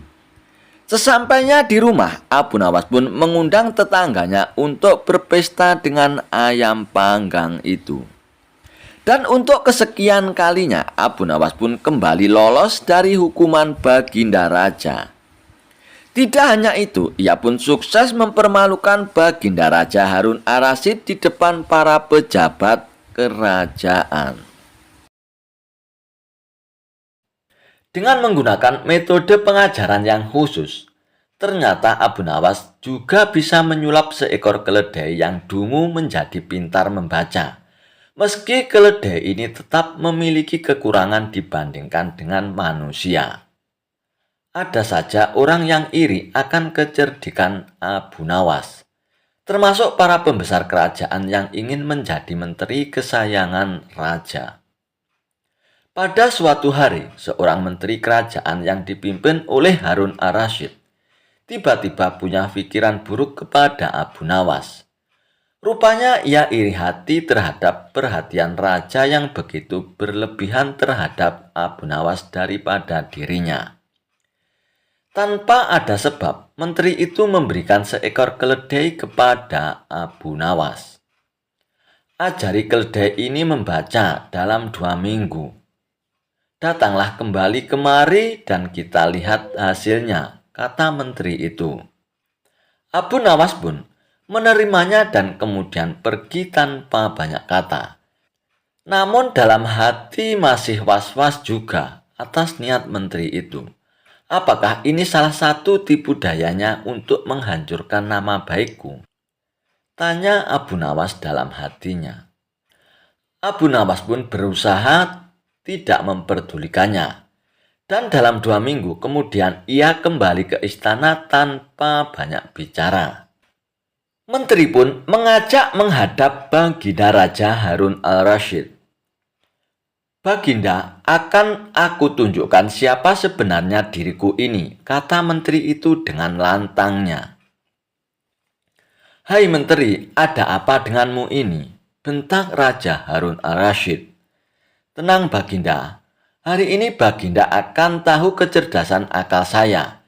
Sebenarnya mengungguli kecerdasan Abu Nawas," ucap menteri itu. "Apalagi yang akan dibuat oleh menteri ini," kata Abu Nawas dalam hatinya. "Baiklah, jika salah satu dari kalian menang, maka ia berhak mendapatkan sekantung dinar ini. Tetapi bagi yang kalah, ia akan dihukum 3 bulan di penjara," titah sang raja. Tanpa bisa mengelak, Abu Nawas pun terpaksa menyanggupi permainan aneh itu.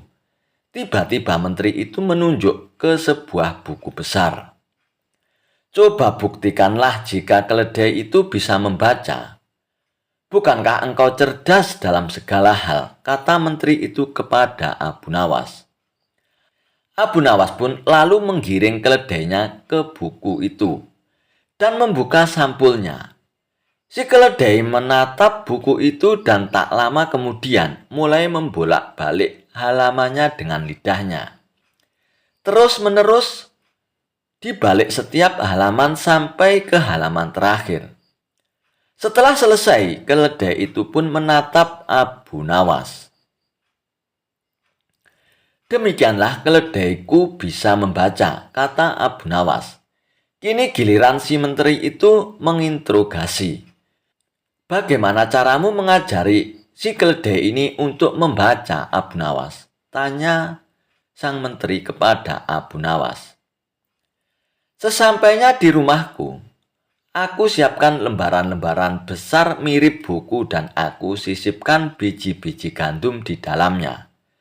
Keledai itu harus belajar membolak-balikkan halaman untuk bisa memakan biji-biji gandum itu. Sampai ia terlatih betul untuk membolak-balikkan halaman buku dengan benar," jelas Abu Nawas. "Tapi bukankah ia tidak mengerti apa yang dia baca?" tukas si menteri. "Memang demikianlah cara keledai membaca. Dia hanya membolak-balik halaman tanpa mengerti isinya. Kalau kita membuka-buka buku tanpa mengerti isinya, kita disebut setolol keledai bukan?" jawab Abu Nawas. Jawab Abu Nawas ini mendapatkan anggukan dari Baginda Raja. Baginda Raja mengerti sepintar-pintarnya hewan tidak akan sanggup menjadi sempurna seperti manusia. Hanya manusia bodoh saja yang tidak mampu menggunakan akalnya untuk berpikir. Akhirnya Abu Nawas mendapatkan hadiah sekantung dinar. Sedangkan menteri itu pun akhirnya masuk penjara. Kisah Abu Nawas menjadikan raja sebagai budak. Kadangkala untuk menunjukkan sesuatu kepada sang raja, Abu Nawas tidak bisa hanya sekedar melaporkan secara lisan. Raja harus mengetahuinya dengan mata kepalanya sendiri. Bahwa masih banyak di antara rakyatnya yang hidup sengsara. Ada saja praktek jual beli budak di kalangan masyarakat kerajaan. Dengan tekad bulat, Abu Nawas merencanakan menjual Baginda Raja. Karena menurut Abu Nawas, hanya Baginda Raja yang paling patut untuk dijual. Bukankah selama ini Baginda Raja selalu mempermainkan dirinya dan menyengsarakan pikirannya? Maka sudah sepantasnya lah kalau sekarang giliran Abu Nawas menghadap dan berkata kepada Baginda Raja Harun al-Rasyid. Maka Abu Nawas pun menghadap Baginda Raja Harun al-Rasyid dan berkata, "Ada sesuatu yang amat menarik yang akan hamba sampaikan hanya kepada Paduka yang mulia," kata Abu Nawas. "Apa itu wahai Abu Nawas?" tanya Baginda langsung tertarik. "Sesuatu yang hamba yakin belum pernah terlintas dalam benak Paduka," kata Abu Nawas meyakinkan. Kalau begitu cepatlah ajak aku ke sana untuk menyaksikannya, kata Baginda Raja tanpa rasa curiga sedikit pun. Tetapi Baginda, kata Abu Nawas sengaja tidak melanjutkan kalimatnya. Tetapi apa Abu Nawas? Tanya Baginda tidak sabar menunggunya. Bila Baginda tidak menyamar sebagai rakyat biasa, maka pasti nanti orang-orang akan banyak yang ikut menyaksikan benda ajaib itu, kata Abu Nawas. Karena begitu besar keingintahuan Baginda Raja, maka beliau bersedia menyamar sebagai rakyat biasa seperti yang diusulkan oleh Abu Nawas. Kemudian Abu Nawas dan Baginda Raja pun berangkat menuju ke sebuah hutan. Setibanya di hutan, Abu Nawas mengajak Baginda Raja mendekati sebuah pohon yang rindang dan memohon Baginda Raja untuk menunggu di bawah pohon tersebut. Sementara itu, Abu Nawas pergi untuk menemui seorang badui yang pekerjaannya menjual budak. Abu Nawas pun mengajak pedagang budak itu untuk membeli calon budak yang akan dijual kepadanya dari jarak yang agak jauh. Abu Nawas beralasan bahwa sebenarnya calon budak itu adalah teman dekatnya. Dan itu Abu Nawas pun tidak tega menjualnya di depan matanya. Setelah pedagang itu memperhatikan dari kejauhan, ia pun merasa cocok. Dan Abu Nawas pun membuat surat kuasa yang menyatakan bahwa pedagang budak sekarang mempunyai hak penuh atas diri orang yang sedang duduk di bawah pohon rindang itu. Abu Nawas lantas pergi begitu saja setelah menerima beberapa keping uang emas dari pedagang budak badui tersebut. Baginda Raja pun masih menunggu Abu Nawas ketika pedagang budak menghampirinya. Ia belum tahu mengapa Abu Nawas belum juga menampakkan batang hidungnya. Baginda merasa heran mengapa ada orang lain di situ. "Siapa engkau?" tanya Baginda Raja kepada pedagang budak tersebut. "Aku adalah tuanmu sekarang," kata pedagang budak itu dengan kasarnya. Tentu saja pedagang budak itu tidak mengenali Baginda Raja Harun Ar-Rasyid. Dalam pakaian yang amat sederhana. "Apa maksud perkataanmu tadi?" tanya Baginda Raja dengan wajah merah padam. "Abu Nawas telah menjual engkau kepadaku. Dan inilah surat kuasa yang baru dibuatnya," kata pedagang budak dengan kasar. "Abu Nawas menjual diriku kepadamu?" tanya Baginda makin murka. "Ya," bentak pedagang budak tersebut. "Tahukah engkau siapa aku ini sebenarnya?" tanya Baginda dengan geram. "Tidak, itu tidak perlu," kata pedagang budak dengan seenaknya. Lalu ia pun menyeret budak barunya ke belakang rumah. Baginda Raja Harun Ar-Rasyid pun diberi parang dan diperintahkan untuk membelah kayu. Dan begitu banyak tumpukan kayu di belakang rumah badui itu. Sehingga memandangnya saja Baginda Raja Harun Ar-Rasyid sudah merasa ngeri, apalagi harus mengerjakannya. "Ayo kerjakanlah," bentak badui itu. Baginda Raja Harun Ar-Rasyid pun mencoba memegang kayu dan mencoba membelahnya. Namun, si badui itu melihat cara Sultan Harun Ar-Rasyid memegang parang merasa aneh. "Kau ini bagaimana? Bagian parang yang tumpul kau arahkan ke kayu. Sungguh bodoh sekali," seru badui itu dengan marahnya. Sultan Harun Ar-Rasyid pun mencoba membalik parang hingga bagian yang tajam terarah ke arah kayu. Ia mencoba membelah, namun tetap saja pekerjaannya terasa aneh dan kaku. Oh, beginikah derita orang-orang miskin mencari sesuap nasi? Haruskah bekerja keras lebih dahulu? Wah, lama-lama aku tak tahan juga, gumam Sultan Harun Ar-Rasyid dalam hatinya. "Kurang ajar, kau budakku harus patuh kepadaku," kata badui itu sembari memukul Baginda. Tentu saja raja yang tak pernah disentuh orang. Ia pun menjerit keras saat dipukul kayu. "Hei badui, aku ini adalah rajamu. Sultan Harun ar-Rasyid, kata Baginda sambil menunjukkan tanda kerajaannya. Baduy itu pun langsung menjatuhkan dirinya sembari menyembah Baginda Raja. Baginda Raja pun akhirnya mengampuni pedagang budak itu karena ia memang tidak tahu. Tetapi kepada Abu Nawas, Baginda Raja amat murka dan gemas. Ingin rasanya beliau meremas-remas tubuh Abu Nawas seperti telur. Kisah Abu Nawas.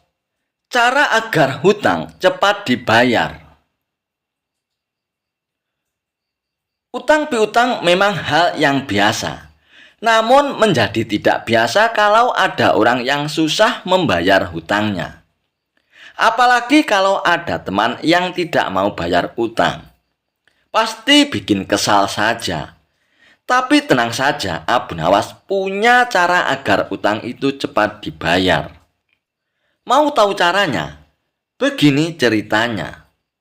Saat Abu Nawas menagih utang dengan temannya yang tidak mau bayar. Rumah Abu Nawas konon pernah didatangi Abu Jahil yang terkenal pelit. Ia lalu menjelaskan tujuan kedatangannya, ia ingin meminjam uang 100 dinar. Tentu saja Abu Nawas terkejut mendengarnya. Dari mana saya mendapatkan uang sebanyak itu, Abu Jahil? Kata Abu Nawas. Ayolah Abu Nawas, aku yakin kamu pasti ada. Pinjami aku selama sebulan saja Abu Nawas, pinta Abu Jahil. Awalnya Abu Nawas tidak mau mengabulkan permintaan Abu Jahil. Namun karena terus mendesaknya, akhirnya Abu Nawas pun tidak bisa menolak. Tapi kamu hanya berjanji sebulan saja Abu Jahil, kata Abu Nawas mengingatkan. Ya, saya berjanji Abu Nawas. Bulan depan kebun saya akan panen. Saya pasti akan mengembalikan uang pinjaman ini kepadamu Abu Nawas, jawab Abu Jahil. Singkat cerita, setelah 1 bulan, ternyata Abu Jahil tidak pernah mengembalikan uang tersebut.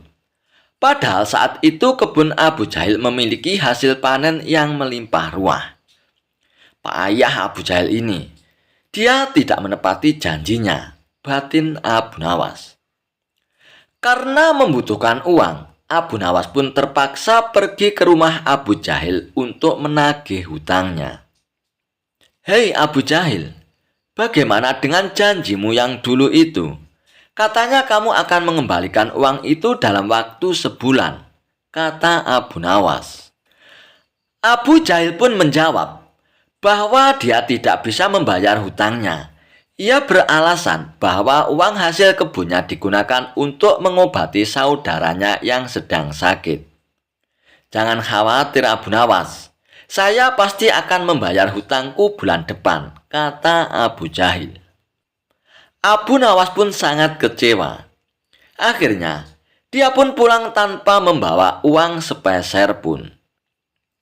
Beberapa hari kemudian, Abu Nawas mendengar kabar bahwa Abu Jahil sering mengundang teman-temannya ke rumah untuk berpesta. Mendengar hal tersebut, Abu Nawas pun menjadi emosi. Kurang ajar Abu Jahil.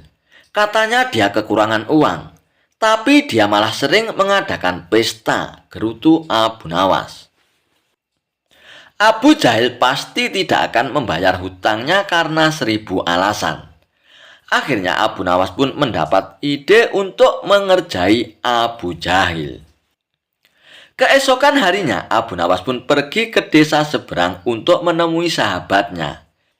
Dia mulai menyusun strategi dan meminta bantuan seorang teman. Setelah strateginya matang, Abu Nawas pun segera mendatangi rumah Abu Jahil. Mengapa kamu di sini Abu Nawas? Aku sudah bilang kan, jika akan mengembalikan utangku itu bulan depan, kata Abu Jahil. Jangan salah paham Abu Jahil. Aku di sini bukan untuk menagih hutang. Aku ingin mengajakmu bertemu dengan orang pintar, jawab Abu Nawas. Ada perlu apa emangnya Abu Nawas? Tanya Abu Jahil dengan penasaran. Begini Abu Jahil. Di desa seberang katanya ada dukun pesugihan yang bisa membuat kita kaya. Aku ingin mencobanya di sana, jawab Abu Nawas.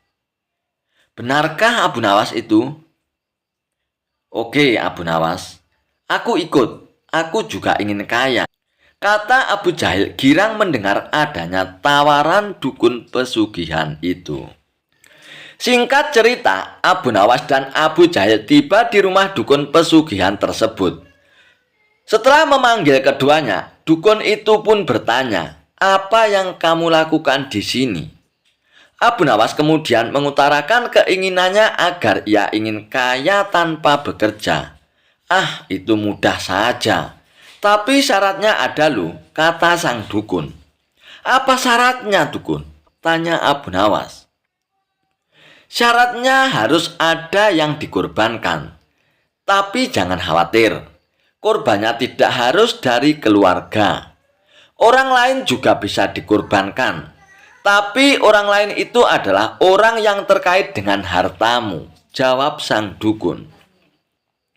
"Apa maksudmu? Aku tidak mengerti," tanya Abu Nawas lagi.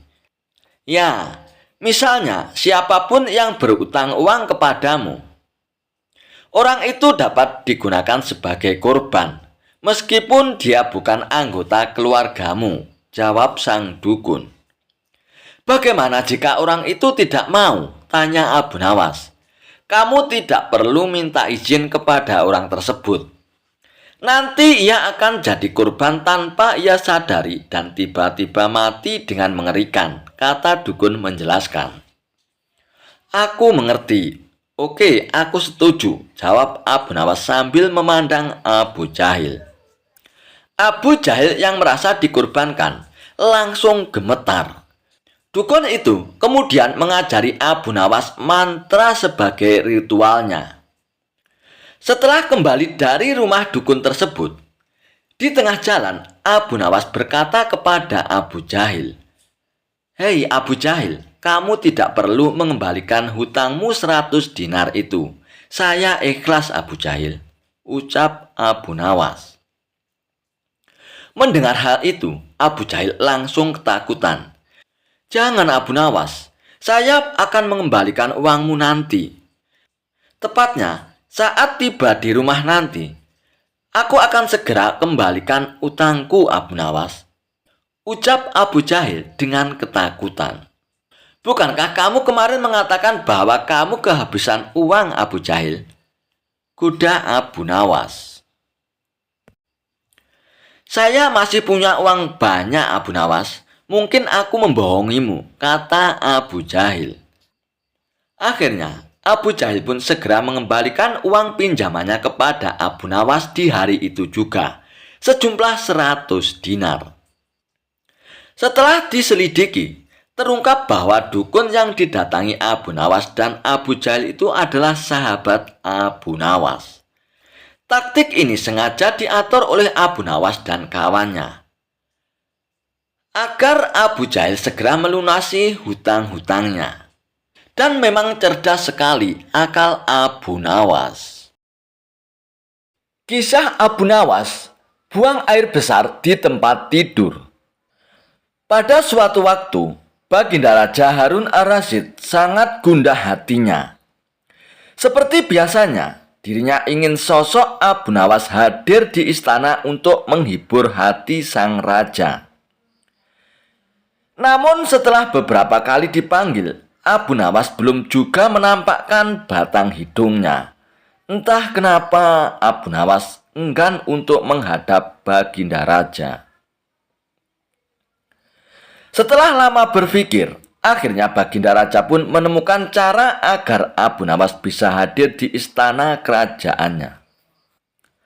Raja pun menyuruh 3 orang prajurit untuk pergi ke rumah Abu Nawas agar buang air besar di tempat tidurnya Abu Nawas.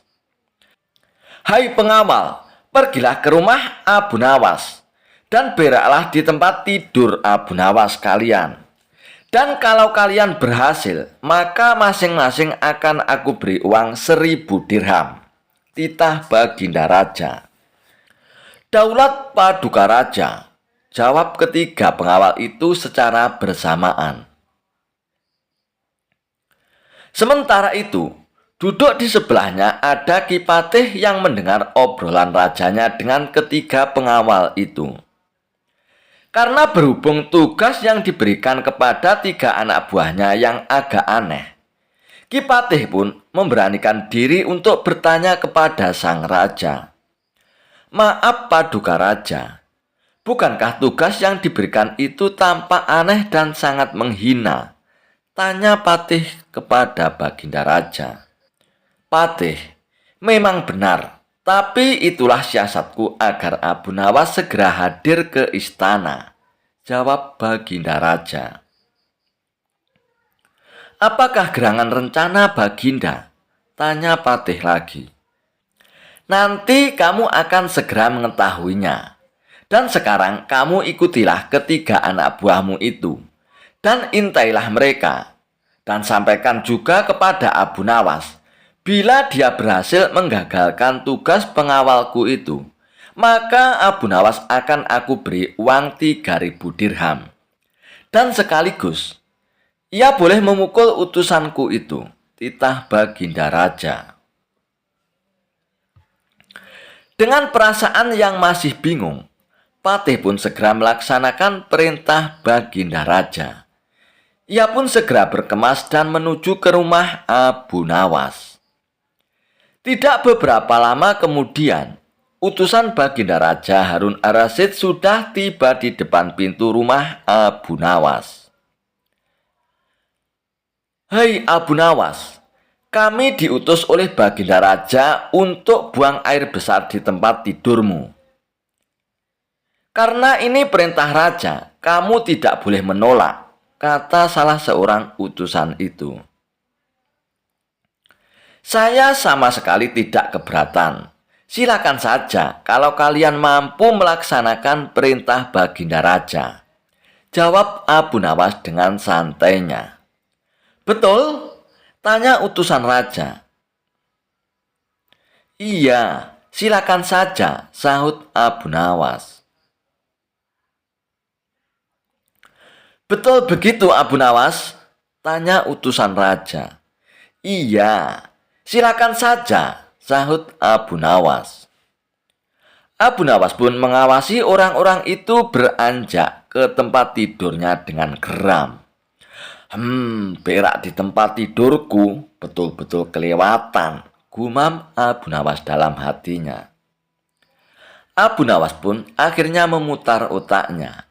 Bagaimana caranya agar para utusan itu mengurungkan niatnya?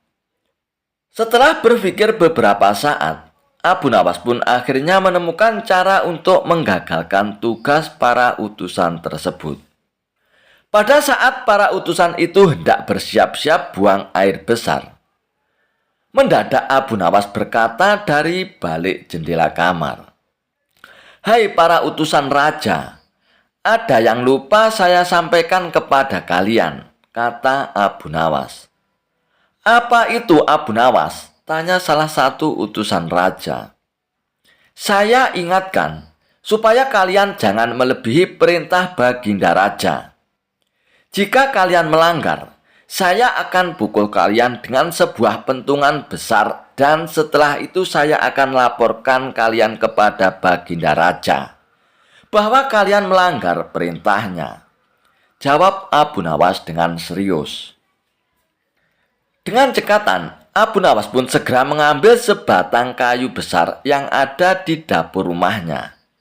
Bahkan, kini Abu Nawas sudah mengambil pentungan kayu besar tersebut. "Hai, apa maksudmu tadi Abu Nawas?" tanya salah satu utusan. "Aku katakan, ingat, perintah raja hanya buang air besar saja kan? Dan tidak boleh lebih dari itu," jawab Abu Nawas. "Iya, memang benar," jawab utusan itu. "Aku ulangi lagi ya. Hanya buang air besar saja. Tidak boleh lebih. Ingat, tidak boleh kencing, tidak boleh buka celana, tidak boleh cebok, hanya buang air besar saja ya. tegas Abu Nawas dengan seriusnya. "Hai Abu Nawas, mana mungkin itu tidak mungkin kan? Kami juga harus buka celana dulu dan kencing nantinya," jawab salah satu utusan. "Aku akan pukul kalian sekeras-kerasnya jika kalian melanggar perintah Baginda Raja," sahut Abu Nawas. Para utusan itu pun akhirnya saling pandang. Mereka kebingungan dengan ucapan Abu Nawas itu. Tiba-tiba ada suara seseorang yang memanggil Abu Nawas. "Hai Abu Nawas." Karena ada suara yang sudah tidak asing lagi didengar oleh Abu Nawas serta para utusan. Akhirnya mereka pun segera berkumpul untuk menemui asal suara itu. Oh, ternyata suara itu adalah suara Kipatih Ja'far yang merupakan orang kepercayaan Baginda Raja Harun ar-Rasyid. "Aku sudah mendengar perdebatan kalian. Baginda Raja memang memerintahkan para utusan itu untuk buang air besar di tempat tidurmu, Abu Nawas.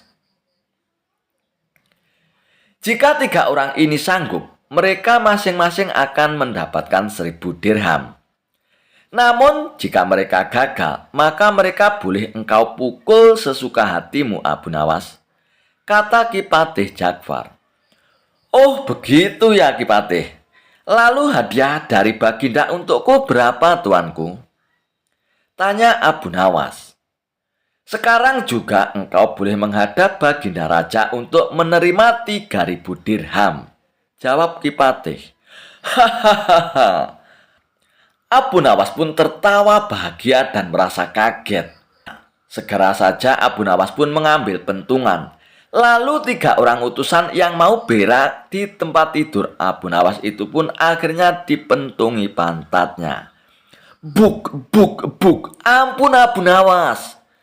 Apa kalian mau buang air besar di tempat tidurku? Hah, tidak boleh ya." Dipukul lagi. Buk, buk, buk. "Tidak, ampun Abu Nawas." Dan akhirnya ketiga utusan Baginda Raja itu pun lari terbirit-birit. Kipatih dan Abu Nawas pun tertawa terpingkal-pingkal dibuatnya. Sesaat setelah itu Kipatih pun berkata kepada Abu Nawas, "Abu Nawas, Baginda sangat yakin engkau dapat mengatasi masalah ini. Baginda memang menginginkan kehadiranmu di istana untuk menghibur hatinya yang saat ini sedang gundah gulana." Abu Nawas pun menyetujui permintaan Patih Ja'far. Dan akhirnya mereka pun bergegas menuju istana untuk menemui Baginda Raja.